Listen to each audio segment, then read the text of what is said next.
I always thought the term ethno-linguistic was pretty funny.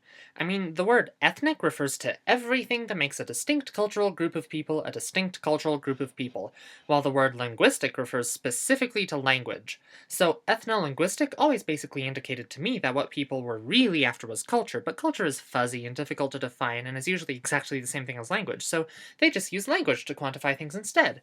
And doing things this way is really useful because when you boil down all of culture into just language, you can see how culturally similar a group of people are by how closely related their languages are. For instance, Germany, because it speaks a Western Germanic language, is close cultural buds with the Netherlands, Austria, and Switzerland, slightly less so with the Nordic countries, and then it's faint cultural acquaintances with the rest of Europe.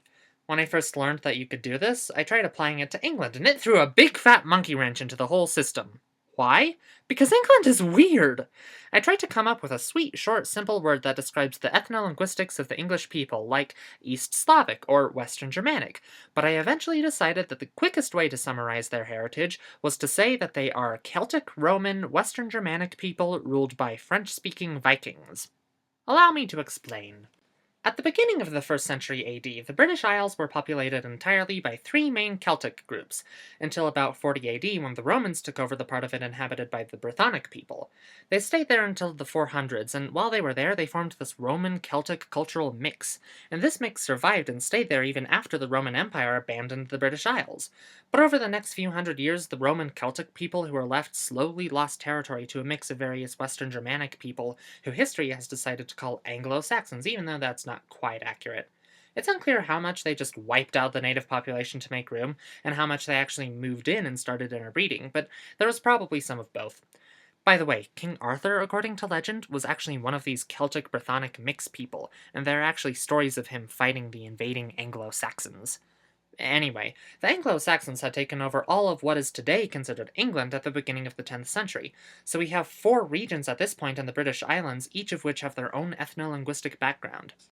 And now we get to the Norman invasion in 1066, and here's where I need to back up so I can explain the origin of the Normans. See, the Vikings, which is to say northern Germanic people from Scandinavia, kept sailing up the rivers of France to raid and pillage the local French people, and then they went back home carrying all their loot.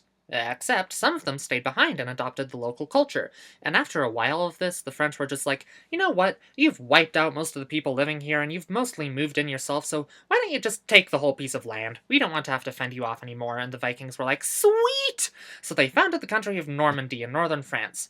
They then proceeded to completely give up their old culture in favor of the French one for some reason, and after a few generations of that, no one could remember how to speak Norse anymore.